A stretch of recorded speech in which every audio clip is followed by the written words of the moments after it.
Caregivers, have you ever felt like nothing, I mean nothing, is going right? Well, cheer up and welcome to Dave the Caregiver's Caregiver radio program, where you'll learn how to avoid that dreaded thing called caregiver burnout and how to survive the grief process. You know, with roughly 100 million caregivers in the U.S. and Canada alone, that's about a third of the population. That means that everyone probably knows someone caring for a loved one. Join Dave and his guests now as they discuss avoiding caregiver burnout and surviving grief. So find a comfortable place to relax, kick up your feet, and prepare to feel better and to receive practical tips and tools that you can start using immediately to get you through today and every day so you can survive your tomorrows. But not just survive, but to live life fully and abundantly. Yes, you heard me right. That is a possible goal to achieve. And now, here's your host, Dave Nassani. Hey, from Los Angeles, the big LA, welcome to all my listeners out there in Radio Land. I'm Dave, the Caregiver's Caregiver, coming to you live globally on the following platforms: iTunes, YouTube, Spreaker, SoundCloud, Vimeo, Stitcher Radio, Blog Talk Radio, Mixcloud, Listen Notes, Blueberry, Player FM, Podcast.com, and VIP Internet Radio. And, of course, our membership website, CaregiverDave.com, voted number 2 best caregiver podcast of 2017. We're real proud of that, where all our recorded pod and videocasts are safe for your later on-demand listening pleasure. And if you have any trouble finding us, just Google 2 words, Caregiver Dave, and I'll be there. Like Michael Jackson said, I'll be there. And our goal here is to do our very best to help you avoid that dreaded thing called caregiver burnout. We don't want to go there. Now, we have an exciting show planned for you today with my lovely co-host, Adrian. Could not make it, unfortunately, so I'm all alone today. But that's okay. I used to do it all alone, and I can still do it all alone. And today, we will be interviewing Kathy Pendleton. And Kathy is a best-selling author, passionate speaker, and determined patient advocate. So you need somebody like this in your corner. You will not want to miss your show, caregivers. And I'm Dave, as I said, the Caregiver's Caregiver, and this show is for caregivers of every kind to help them stay alive, because 30% of you actually die before your loved ones do. What's that all about? And 60% get sicker needing a caregiver of their own. Hello? And if that wasn't bad enough, roughly half of you in a study have confessed to feeling down, depressed, and hopeless in just the last 2 weeks. The same symptoms that others who have taken their lives have felt. And suicides are in the news a lot lately, right? So Kate Spade and Robin Williams, and, of course, Anthony Bourdain, Kurt Cobain. So this is an important show we do here, so let's get started. But first, I want to take this time to thank my last week's guests, Emmy and Grammy winner, author, speaker, songwriter, singer-songwriter, Janie Lighty. And just a reminder, you can listen to that interview and all our interviews right on our website, CaregiverDave.com. Well, let's get going. Kathy, let me read you a short bio on how wonderful this woman is, because she's so humble she may not say it all. Kathy is especially dedicated to patient and family participation in medical decision-making and avoiding hospital mistakes. That's a biggie. Her 15 years of experience in monitoring, helping, and asking endless questions during numerous family hospitalizations have strengthened her belief that, number 1, no one cares more about our own health than we do. Amen to that. Number 2, it's our own responsibility to ensure that we avoid medical errors both in and out of the hospital. And number 3, while doctors have years of training and experience in medical knowledge, we have even more years of experience and knowledge of our own bodies. Now, she lives in Central Florida with her husband, where she runs her business, Get the Care You Deserve. I like that name. So a big welcome to my guest, Kathy Pendleton. Welcome to the show, Kathy. I'm so excited to have you on. Thank you. I'm so excited to be here. Why don't you take a minute or two and just introduce yourself? I like to ask my guests, who is Kathy Pendleton and why were you put on this earth? And then we'll get into the questions. Interesting question. Yep, I'm an interesting guy. So I think that it took a while to come around to it, but I think that this is the reason I'm put on this earth. I've been interested in medicine all my life. Were you almost a doctor? I thought about being a doctor. I did, and I succumbed to parental pressure and They became didn't want you to something be a practical. doctor? No, no, because Oh my women get gosh. They married, right? And obviously then they weren't start. Jewish. This was a long, long time ago, right? That I was doing this kind of planning. Oh, you And mean so, girls no, should they just get didn't. married? Is that what you're That's saying? right. That's I right. see. I That's see. right. Although my dad's brother was a doctor and he married a doctor. Oh, lucky him. So yeah, she was a pediatrician. Anyway, Yeah. all of that stuff, I just have a tendency to remember a lot of that stuff. I like reading about how um, medicine and illnesses have affected history. One vacation, my uncle and I were on vacation with, his family together, and he and I shared a book called The Journal of the Plague Year.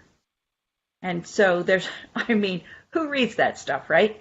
But but what I've discovered is that I like thinking about the complexity of this whole issue and attempting to reduce it to some simple steps that help all of us to get better care and avoid medical errors. Well, that's a very important point. Caregivers are in charge. So I was my wife's caregiver before I knew it was a caregiver because she had a headache for 3 days, and I was caring for her, rubbing her head. She never had a headache before, not this bad. She wanted me to call Dr. Kevorkian and put her out of her misery. And then on that fourth morning, she just exhibited symptoms of a stroke, and the paramedics came and they confirmed she had a stroke. And then they asked me the most important question I would ever be asked, and I wasn't ready to answer it. That question was, where should we take her? Now, that seems like a simple question, right? Well, take her to the hospital. But there were two hospitals. Closer one near my house, a privately run, small, rinky-dink kind of hospital that doesn't even have an MRI machine, or the larger medical center about 7 minutes further. Well, I said, I don't know. Where would you take your wife if she was having a stroke? Well, they elected for the closer hospital. As a result, my wife lost her speech and is paralyzed on her right side for 22 years now. And if she had only gone to that other hospital, she'd be fine. So you see, not having information and knowledge can be disastrous. Isn't that right? It can be disastrous. And I want you to know that these days, most of the training is that they do automatically take your family member to the closest hospital. Yeah. Now, if that's But if I not would a have part of, said the other one and disagreed, they would have yes, done it. But see, I didn't yes, know. But I know now. exactly. I'm ready. And if your doctors are, if you are all set up, I mean, that is, you have doctors who practice at a hospital that's slightly Right. farther, then get them to take you there, even if you have to push a little bit. Get So them to you take you. agree that a few extra minutes is worth the risk of having a facility with better doctors, state-of-the-art equipment, et cetera. It certainly was in my case. Well, it depends on whether they're not breathing, Hmm. right? If they're, excuse me, if Good I point. would say that if, it really depends on what's going on. But Yeah. yes, if you're set up at the hospital that's farther, all your medical records are there, you're not Yeah. going to die in the next 2 minutes, Right. then yes, absolutely. That's right. In that case, seconds would count. In my wife's case, and I didn't know this at the time, because I was a dummy, that when you're having a stroke, you have 3 hours to fix it, or you're going to be brain damaged. So we could spare an extra few minutes to go a little extra further in our case. Right. So how did you become interested in patient advocacy? Caring for family members, stuff like that. Well, this has been going on with me for a long time. My I think the first time I was involved with this was when when I took care of my grandmother after she came out of the hospital after a stroke. But when I really started paying attention to what was going on Yeah. was about 20 years ago when my mother-in-law was hospitalized. Then my father-in-law was hospitalized for nearly a year. He was in and out of the hospital. And last year, for the last year and a half, my dad was, his wife passed away and he was 89 and he decided he wanted to live at home. And so he had neglected his own health care and I lived with him for 3 months. And then I was living in California at the time. I would go from California to Virginia once a month just to make Wow. sure that it was still going smoothly and that there Hmm. wasn't anything that he really needed somebody to be there to take care of. Yeah. And so I did that for a long time. And then the last month of his life, he was in the hospital most of the Wow. time. Yeah. My wife's mother has been hospitalized. She has dementia, but she doesn't know she has it. So she's not. Everyone is stealing from her. Can't keep a caregiver because she calls the police on them. This is missing. That's missing. Somebody stole it. And every single day. And it's just really, really hard. We had her hospitalized because we wanted to have her checked out, and they brought her back after 4 days because they says we can't keep someone in here who is mentally unstable, only physically unstable, because new laws have been passed to protect the rights of seniors and so on. And now she's a danger to herself because she should not be alone. And so we're just going crazy trying to find a facility that will take her and her dog and her power wheelchair, because a lot of Oh them don't do my. that. A lot of So them yeah, don't do that. a lot of them don't do that. A lot of them So don't do that. Wow. so what was? I mean, you seem like such a nice, calm, friendly, pleasant person, but I wonder what you'd be like if a doctor is doing something that you think he shouldn't be doing, or telling you something, or not telling you something that you think you should know. Do you turn into like a Jekyll and Hyde? Do we Yeah, see, I did that. you I know, did that. I only did red? that once. It was terrible. It was actually terrible. Really? I found myself, it was when my mother-in-law had back surgery and she came back to her hospital room and she didn't have, there wasn't pain medication. She was in a lot of pain. We asked for pain medication. It didn't come. I went down to the nurse's station and asked again, and they said it's not here. I, I mean, they kept It saying sounds so kind of familiar. innocuous things, right? That just didn't. I said, look, just tell me what I can do. I'll go get it myself. Just tell me how to make it happen. And so finally, yeah, I turned into a screaming banshee in front of the The nurse's station. And squeaky wheel it gets the was like, oil in the hospital. Isn't that right? actually, well, no, that didn't work. Really? But no, that didn't work. And the reason that it didn't work was this. When I went to my friend who was is a pharmacist, at Uh-huh. that time she worked in a hospital as a pharmacist. She didn't miss a beat. Her voice didn't change. She said, "Oh, the doctor forgot to order it." I, Yeah. it A never little crossed honesty my mind. is yeah. It never crossed my mind. And of course, the nurses on the floor would never, ever say that, ever. Um, Yeah. but this was, Truth is very important in the hospital. it was a week or two later that I found this out, or that Mm. this was even presented to me as a possible solution.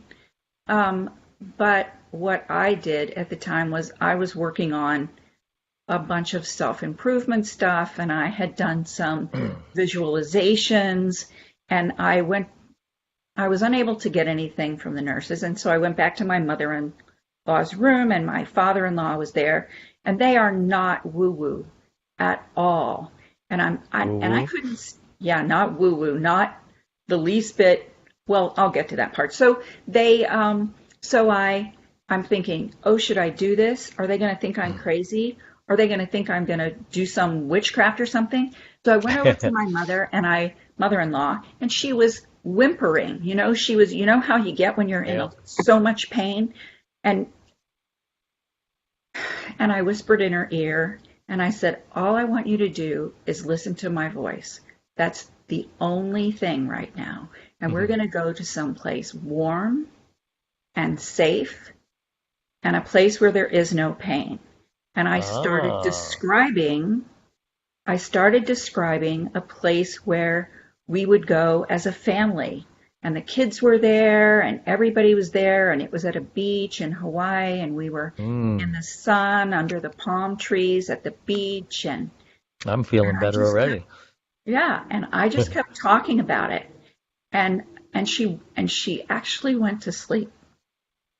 Wow. And and when I stopped talking, I probably talked for 10 or 15 minutes. And when I stopped talking, my father-in-law looked at me and said, I didn't know you could do that. Well, tell me, what was the most unexpected thing that you learned about caregiving? Even though taking care Oh, of, go ahead. that was, I thought about that question. I like that question, Dave. That's a really, really good one. But the thing that I think was the most unexpected that I learned was the companionship aspect of caregiving.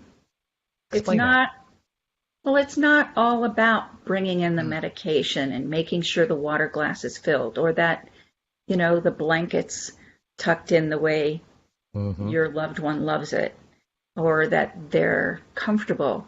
A lot of times they're lonely. They Yeah. want someone to talk with them, to sit and talk with them.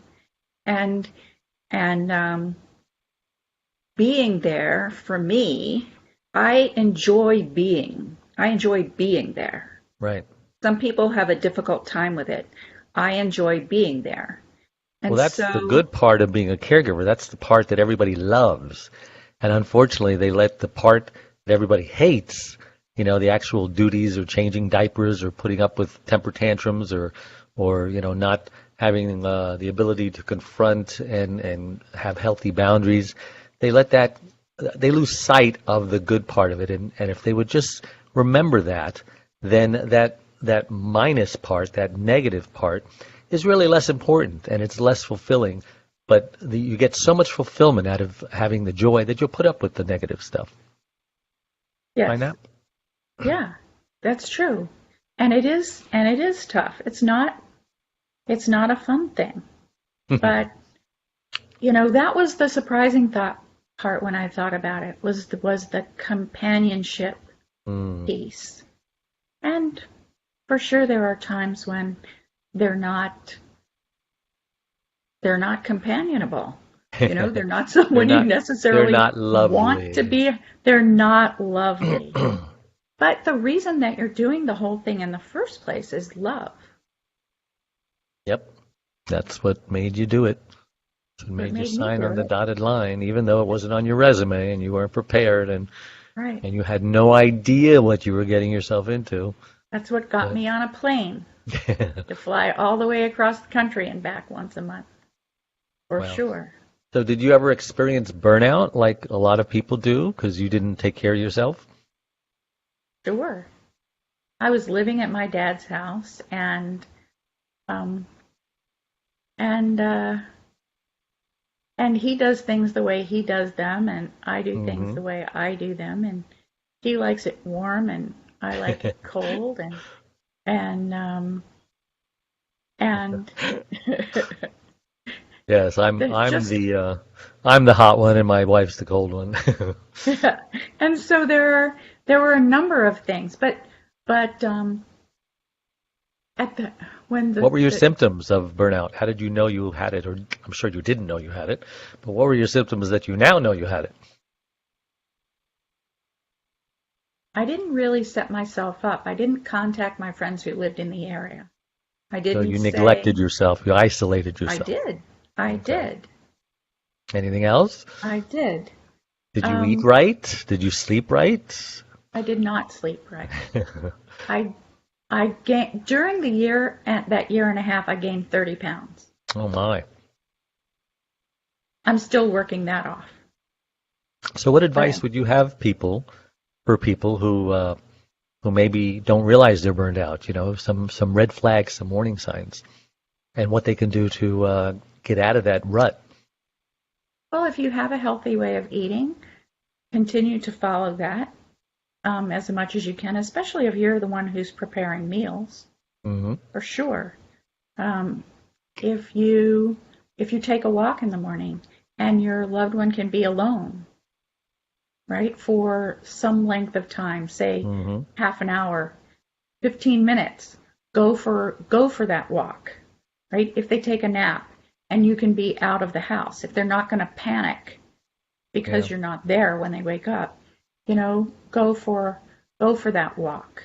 And Um, technology is good because I bought my wife this camera that scans and zooms, and I can hear her voice and she can hear mine, and so you can see it right on your phone. So if you are going to take that 30-minute walk and hope that they don't wake up or anything, you've got the thing, and you can just keep checking it. And if they do wake up, you can say, "Hey, everything's fine. I'm just walking. I'll be back in 5 minutes," or whatever. well, that's good. I don't know. I don't. Is there a way that you can leave their phone on so that you can so that your voice will come through so that Yeah, they can maybe hear like a you? speakerphone. So if you have a second cell phone, just make the call, put it on a speaker, and that way, you can hear them and they can hear you. Okay. That way Yeah. you don't need to. There are a lot of times that would But work even the for me. cameras, they're not that expensive, a couple $100, and it's pretty amazing. That's how we watch my mother-in-law, because she's 2 hours and 15 minutes away, and we just can't be there all the time. And her other son lives in Minnesota, so he's further away. He's even further. Yeah. So, why did you Really. stay active in patient advocacy after your various episodes of caregiving and advocacy? Were you a glutton for punishment, or you really got some joy out of it? No, I saw a lot of little piddly things go wrong. And Mm. they may not cause a lot of trouble, but that could be the thing that kills someone. Yeah. My dad was a fall risk. He lost a leg in Korea, and he's a Mm. fall risk because he only has one leg. And he's not sitting in the bed with his wooden leg on. It's not wooden anymore, of course. That was when I was a child. Um, but one of the and as he got weaker, it didn't matter whether he's using his leg or not. He was unsteady, and so it said on the wall at the door and inside the room, fall risk. So for people who haven't experienced this, fall risk means that they are not to be left alone when they're in an unstable position. Period. End of story.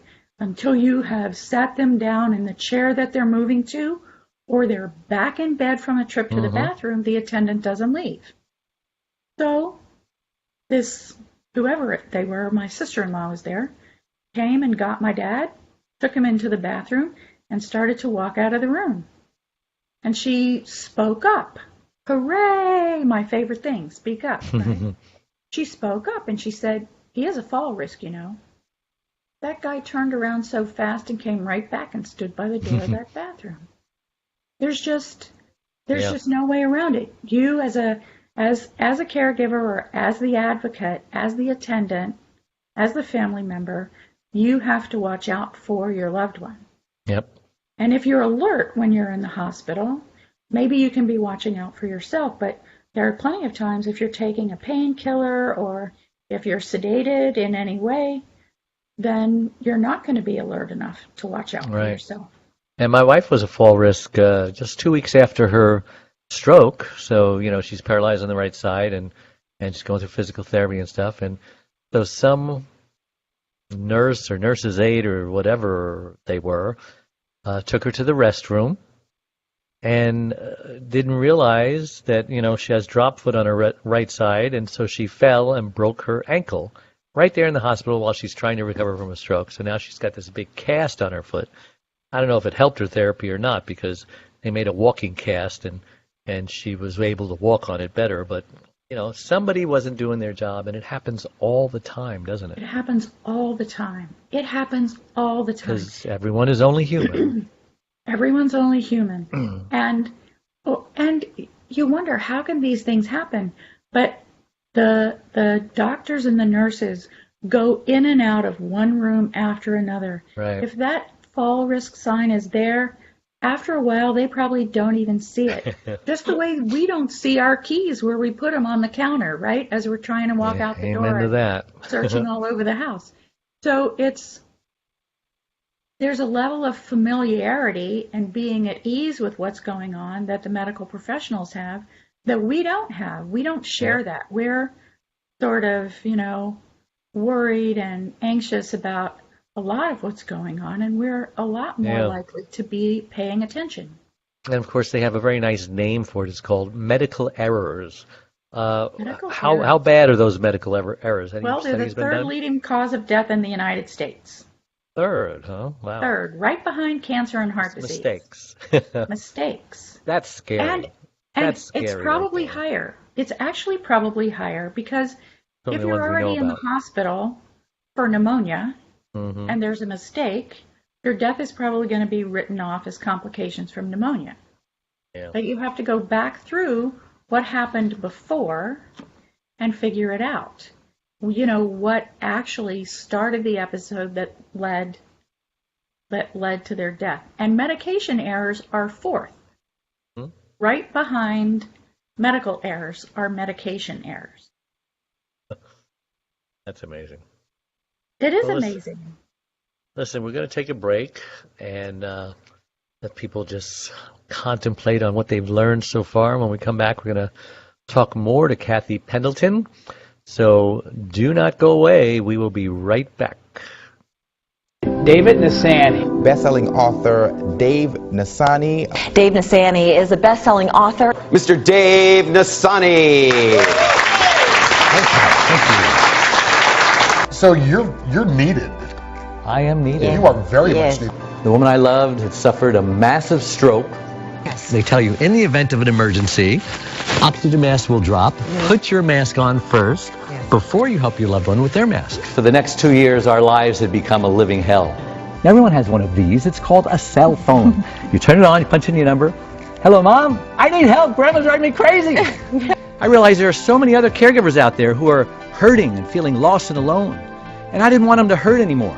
So now I host a popular iTunes podcast, the Caregiver's Caregiver radio show. And I even shared the stage with Suzanne Summers at Harvard. Come and join our community of caregivers. Let us love on you. Let us support you. Dave is an amazing man. I was in tears when I heard his story. Dave is really my idol because he created something for caretakers. And I was a caretaker for my father. Every caregiver's life is a love story. Let me help you make that love story one of hope and triumph. Thank you very much.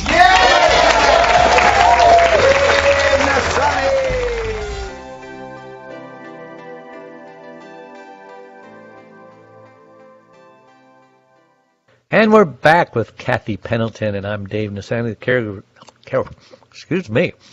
the caregiver's caregiver. Wow. So Kathy is a patient advocate, if you just tuned in, and we were talking about mistakes that hospitals make and third leading cause of death in the U.S. And, you know, people aren't perfect, and we're not here to blame them because mistakes do happen. I just made one today for the first time this year. How do you come up with, situations to, Kathy, this is a question to you. How do you come up with situations or questions to ask? You know, let's say you're feeling a little intimidated because they are doctors or they are nurses and they know much more than you do. And a lot of them kind of condescend and talk down to you. And when you ask them what you think is a silly question or what they may think is a silly question, you think is a very important question, you know, you're kind of not openly ridiculed, but you can tell that passive-aggressive, and so you say, well, I'm not going to ask that again, you know. But what should we do? We shouldn't be intimidated by doctors and nurses, should we? No, definitely not. Definitely not. As you said at the beginning, I really believe that we know as much about how our bodies work and how the bodies of our children work, and the information is just as important, just as valuable as all those years of training that they have. So for me, when doctors are a little bit dismissive or act like they're sort of itching to get out of the room, they're sort of moving sideways in that direction, that kind of thing, I'll start I'll make friends with the nurses. I always make friends with the nurses. That's wise. And I treat them very, very nicely ever since I had to backpedal for the next week. Yeah, you after get more out of a nurse when they like you, When they like you, and your patient, family member, your loved one who's in the hospital probably does too. They're not going to want to come in the room if you're still a raving lunatic, right? Or you're still going to snap at them every time they walk in the door. So I always make friends with the nurses. I try not to ask them questions around the time of a shift change. Yeah. They're very busy then. But I'll ask them, is this a good time to talk to you? I have a few questions that I need to know about, and I think, I can help you do your job better. I can let you know how they're recovering or doing anything like that. But I try to get as much information from them. And then, now this is not, your best way to get information, but once I hear words that I don't know, I look them up online. Yes, the old online thing. And that's not, Wikipedia is probably... I bet they hate that. Well, Wikipedia is probably not your best medical source. Yeah. But once you know what a few of the words mean, then you can start looking at other more legitimate sites like the Cleveland Clinic, the Mayo Clinic, Johns Hopkins, Journal of American Medical Association, places like that where the information is written. Yeah, you can come back and sound intelligent and say, hey, doctor, I read about a study done by the John Hopkins Institute that, strokes have a new procedure that has given patients 60% faster recovery time. Have you heard about it? Right. Or that's, I don't know if he says no, then you feel really silly. Then you feel really silly. Yeah. Right. But I did hear of someone who looked up the various treatment options. Actually, him, Paul Becker. Oh, yes. Right? When he was in the hospital. He was on this show. He's terrific. Yeah. And he had, when he was hospitalized, he and his wife did a lot of research, and the doctor suggested one course of treatment, and his response was, well, that's definitely the best way in the short term, but there's this other treatment over here that, while it may be a slightly riskier in the short term, the long-term outcome is better, and I'd rather go for that. He's spoken by like a true admiral that he is. Absolutely. And he told me this. So there's definitely, when you know about your illness, or you know about, as we get older, there are a lot of things that are interacting together when we're in the hospital. And when you know how those interact for you, the patient, and you can share that with the doctor, or you can say, look, this doesn't really work for me because it affects this over here, they're going to start listening to you and paying more attention. When I was in the hospital for an infection that I had in my broken arm like 15 years ago, the titanium rod got infected after 15 years. And so they decided to pull it out and clean out the infection because the arm was healed anyway.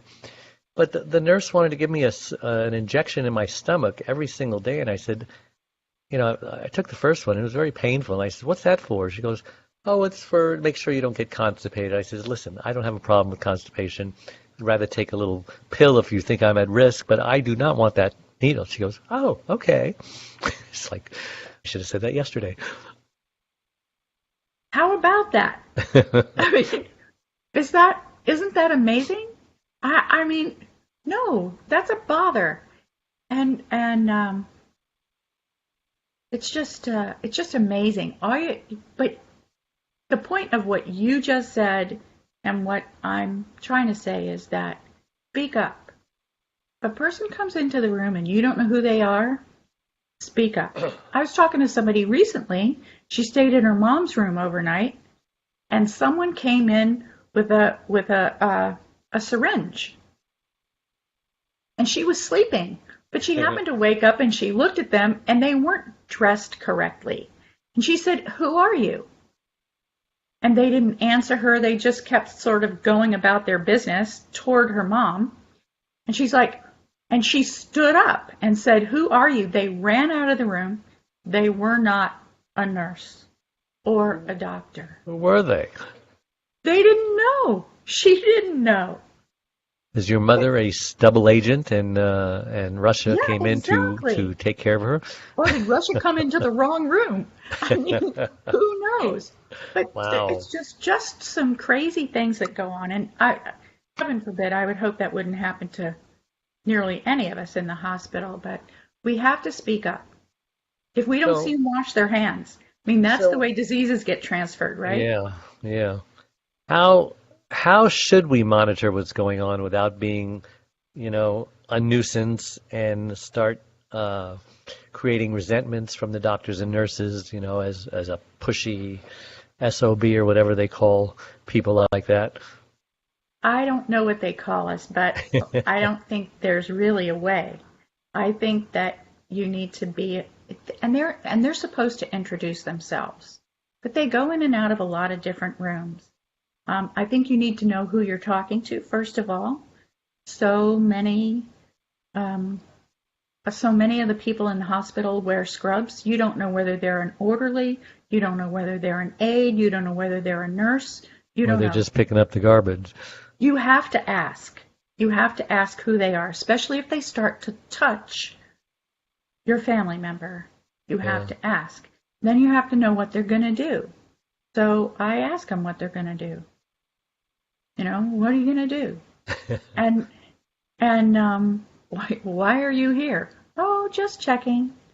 And but here's what I would recommend. If you've got someone who's going to be in there for more than like 2 or 3 days, even if they're going to be there for 2 or 3 days, you can keep a diary. A journal. Just a little notebook, a journal of who comes in, That's so when important. they come in, what they do. And in there as well, you can keep track of how your patient feels. Are they feeling better? Do they start to itch after they got that shot? Right? Did something change about how they feel? Can they just not wake up after they get a painkiller? Or all those kinds of things, and you can keep track of that, because that's what the nurses are really, that's a lot of what they're doing, right? Is they're monitoring the condition of the patients on their floor. Yeah. I don't think there's a way to do it without being pushy. I think you have to be assertive. You have to speak up. Well, tell us about some examples that you had in just trying to decide what's okay to do and what's not okay to do in monitoring this. When my husband and I were both in La Jolla with my father-in-law, he could be with his mom, who was having some trouble getting around, and I was the early riser. I was in the hospital, but he had had a stroke. And so he was impulsive. He would get sundowners, which means that you lose track of where you are, typically toward the end of the day. Anyway, we had him moved to right across from the nurse's station, and we hired a lady who was recommended by a friend of theirs to stay with him overnight. And I would go in early in the morning and relieve her, and my husband and his mom would come in. And then my husband and I were going to leave. His sister was coming. And so we ordered a bed alarm, because there were going to be gaps in the time that there was anyone in the room. And that very morning, we walked into his room, me, my husband, his sister, and the lady who stayed overnight was getting ready to leave, and the bed alarm was off the bed. The very first morning that it was going to be there, it had been removed from the bed. And so I had to go to the nurse's station and ask about it. I had to go. I had to go and say, why is that bed alarm off the bed? Because otherwise you're not going to know if he decides to jump out and go down the hall to his office. Amazing. You just have to ask. If they're changing the medication in an IV bag, if their friend of mine, her husband had a number of like kidney failure and diabetes and all these things, and she would go into the hospital and they would try to give him an IV bag full of fluids. Well, he had kidney failure. He was taking dialysis. And so they had to be very watchful of the number of the amount of liquids that he took in any one day. And she was the one who monitored that. I mean, somebody would come in and say, oh, I'm going to give you this. Well, did you read his chart and see that this is also going on? Yeah, you've got to get involved. And if you feel real uncomfortable and real insecure, like Cher slapping, get over it, I know, that's my favorite thing. I told 2 people that today, just get over it, and now I just download the little short video clip and I just send it to them, where she slaps him once and then she slaps him again. Snap out of it, But right. The doctor who cared for my wife at the first hospital, I was not involved at all. He did not consult me about what he's going to do, what he's going to try. Here's the problem. Do I have your permission to go this route? There's 2 ways we can do this. We can take the more conservative route. We can take the more risky route. What's your input? He just did everything by himself. And as a result, 3 hours passed and my wife lost her speech because she was a perfect candidate for the TSP, whatever it's called. Clot-busting drug. Yeah. But because the hospital did not have a CAT scan, only an X-ray machine, all they saw was a fuzzy little white spot, and they had to assume that it was leakage or bleeding, and that's not a candidate for someone who's bleeding because you'll bleed to death. Right. But if they had after they transferred her to the medical center, after it was too late, the new neurologist told me, oh, I'm so sorry, I never do that, He was basically telling me all the things he did wrong, the other guy, that I always get the spouse involved because, they're the ones who have to live with the consequences. And I would have been a little more aggressive with the clot-busting drug. And so, after a year was up, I tried to consult an attorney. And, the doctors don't testify against each other. And it's just, they cover their butts by putting in lots of notes in the medical record. And they just chalk it up to just we were being conservative, because we wanted to save the patient's life, Right. Not realizing 22 years later the patient is still dealing with this, and there are some things worse than death. Sad. Yeah, I have one of my doctors down here in Florida. Her father lives in a different part of the state, and they were visiting and he fell and she went to the hospital with him and the doctors didn't even talk to her. She's like, hey, I'm a doctor. Talk to me. Tell me what you're going to do. What are you planning on doing for him?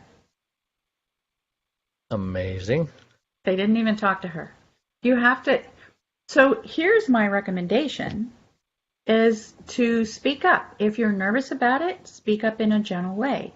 Keep your voice calm. Speak up in a gentle way. Mm-hmm. Once you make progress, once you start to see that they're not averse to you asking questions most of the time.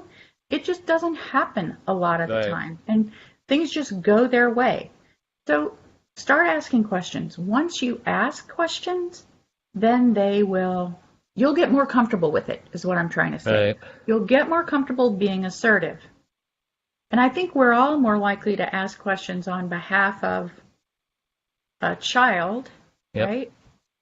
And if you think, oh my God, what would I do if this were a 3-year-old that I was in charge of? I'm in charge of the life of this toddler. What am I going to do about it? I'm going to be like a tiger. Mm-hmm. And so just start having those conversations, and you'll become more confident.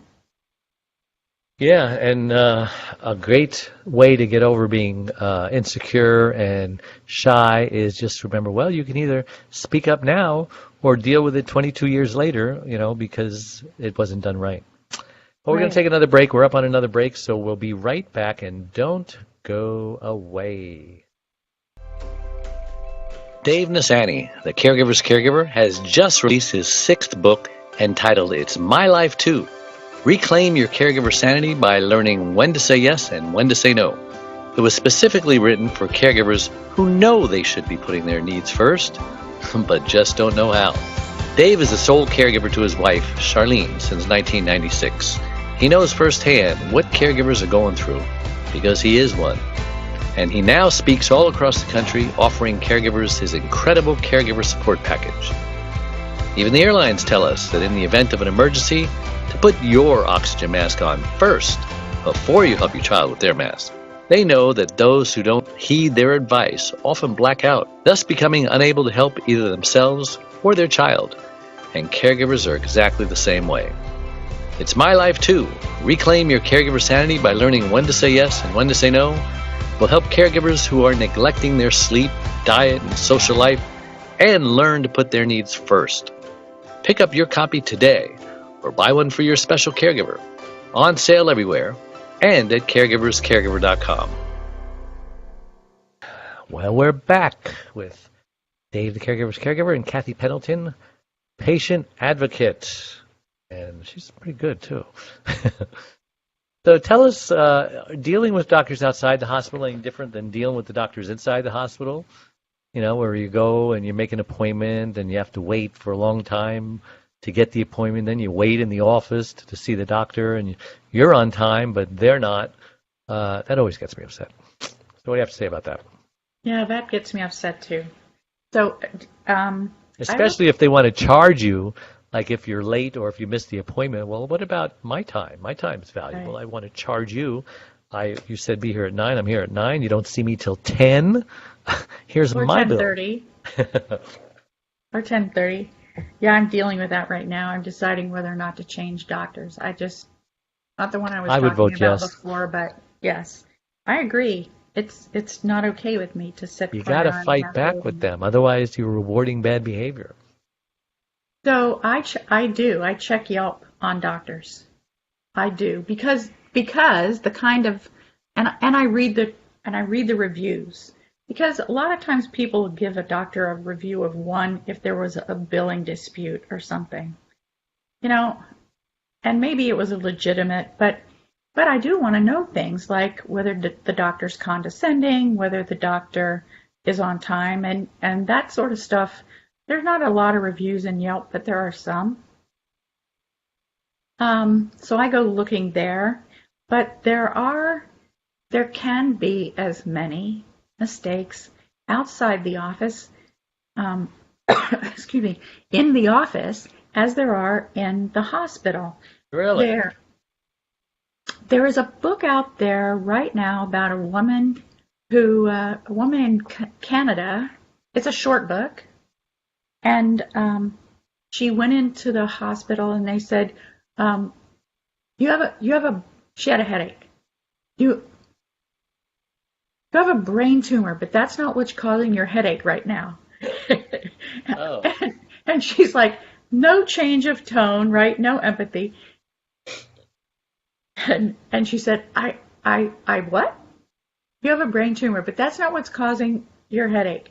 So she's like, wait a minute, I have a brain tumor. So anyway, but the point of it is not, they fixed whatever the problem was that was causing the headaches, and they told her that she should monitor her condition.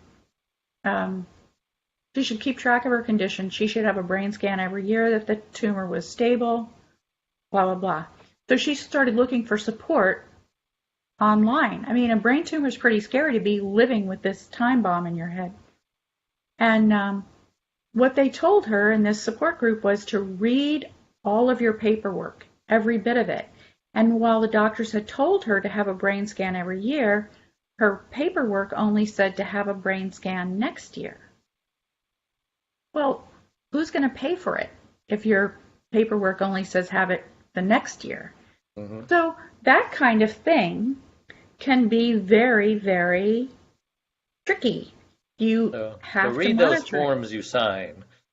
And those forms you sign, right? You've got to Love them. know what you're signing, right? We all sign and that we agree to be treated and we agree to have this procedure and that we know the options. But do we know the options? Doctors have preferences just like we do, right? Some of us take Tylenol, some of us take Advil, some of us take Excedrin. And, I don't like Excedrin, but so there's all sorts of things that have to do with what our preferences are versus what their preferences are. Yeah. And it's important to keep yourself, when they say, well, this is this is the way we always treat it. Well, but is it the only way to treat it? Right? Are you going for the root cause? I have one friend recently who got sick of the doctor specialist yo-yo. And it just felt like they weren't getting anywhere. But just like you said, getting I those. actually knew someone named Yo-Yo. That wasn't her name, right? No, it wasn't her name. But that's the kind of thing that just like you said, getting the referral, then getting the appointment and going there, then coming back, then getting another referral. And finally, he just said, okay, when this sort of came up again, when this issue came up again, we went straight to the hospital. We went to the ER. They had all the equipment there. They had the right doctors there. They started doing testing. We finally got down to the root cause of the thing. I'm not interested in only treating symptoms, right? I want to know what's going on and treat that. Yeah. Well, my wife has had a doctor for over 10 years. And we just found out today that, I'm not going to be taking Medicare anymore. It's just too hard dealing with the government. And so I'm 64. I go on Medicare next year, and I've always believed that it wouldn't be there when I became, 65. And here's my first red flag. The doctors that we want, almost sounds like Obamacare. The doctors that we want now don't want Medicare. So what good is it? I don't get it.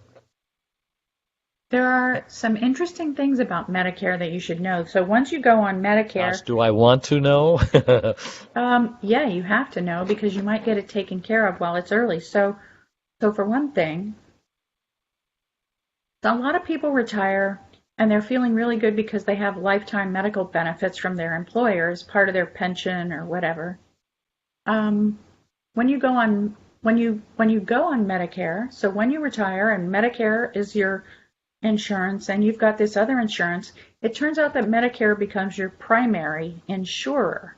And what that means is that Medicare does the approvals. The initial approval for whether something's going to happen or not, now that's Medicare. So if there's something that could potentially, for instance, if you've had surgery for weight loss and you've put off having the operations to get your skin tightened, right? You've had weight loss surgery and you've lost hundreds of pounds and now you've got extra skin, but you haven't had that operation to have the skin removed. Well, Medicare considers that to be optional and they don't approve it to be covered by Medicare. That doesn't mean you can get your secondary insurer to cover it. Once Medicare says no, it's done. So you have to find these kinds of things out. And I just started looking into medical billing, which is a whole can of worms way beyond the looking out for your patient. But it's a whole can of worms that everyone runs into in terrible ways. Now you depressed me. The whole rest of the day I'm depressed. Oh no. No, I'm kidding. So I can share, snap out of it. All right. Exactly. Snap out of it. So I've just started looking into that. It's complex, it's complicated, and it's state by state, a lot of it. Anytime the government gets involved, it's complex and it's complicated. So, that's why we would want a single payer healthcare system. Yes. Put me down for that one. Oh, I'm kidding, of course. It's So, is there anything else caregivers should know as we wrap this up? You've discussed a lot. right. So, About patient advocacy services available, or things that will help them out, because they're not going to remember everything. That's very interesting. There are patient advocacy services available right now. A woman got involved in patient advocacy in the like 2005, 2006. Her name is Tricia Torrey, and she has formed an organization called advocate..com. advoconnection.com, ADVO. ADVO, connection.com. And there are, and a lot of nurses are going into or forming companies that provide advocacy services. So I believe that there are a lot of things that we can do for ourselves in terms of safeguarding our loved ones. But there are a lot of times when we're trying to decide on complex treatment decisions, and we're going to the doctor, and that's what we're going to be talking about, where it might be useful to bring an advocate who's been medically trained, who has medical expertise with us. And those kinds of services are available. You can look on Advo Connection, which doesn't charge you, but these advocates will charge you for their So what services. about the ones that the insurance companies tell you about that are free? They have an advocacy group for Blue Cross and for Kaiser, and can we trust them, or they're paying the paycheck and we're not sure we're going to get great information? I would check on them. I'd ask for a second opinion. Once I talk to them, I would ask for a second opinion, simply because it's like going to the hospital social worker. Yeah. It feels almost like going to the assistant principal at the high school. Their job is to calm you down, listen to you until you run down, and then calm you down, and then speak gently and pat you on the back and usher you out the door. No. Would I trust them? Not necessarily. I would get a second opinion. Yeah. It's just like remember years and years ago, 20 years ago, maybe 30, there were insurance companies in this country that denied every claim that came in. Yep. And people just paid it because it got denied, unless you challenged it. If you called them up and said, why was this denied? No, this is what my doctor had. This was the treatment code. This is covered in my plan. Yep. So I probably wouldn't. Well, I can't believe how fast this hour has gone. It always goes so fast. Thank you so much for coming on the show. Tell me, is there a way that our members can connect with you for additional information, or to actually have you become their advocate if they're too shy? Yes, I have a website called getthecareyoudeserve.com, and it's very limited at the moment. I'm in the process of converting this into a more extensive membership website, part of which will be free and part of this will be paid. But getthecareyoudeserve.com, and also the Facebook group, Get the Care You Deserve. Okay. Both of those. Well, that and sounds I'm on really there. good. You can always send me a message, right, on Facebook. Awesome. And I'm Dave, and my website is caregiverdave.com. Or if you can't remember that, just Google Caregiver, because you're a caregiver, and Dave, because Dave's a great name, and you'll find me. So thank you so much for tuning in, and we're here every week, same time. So goodbye. We'll see you next time.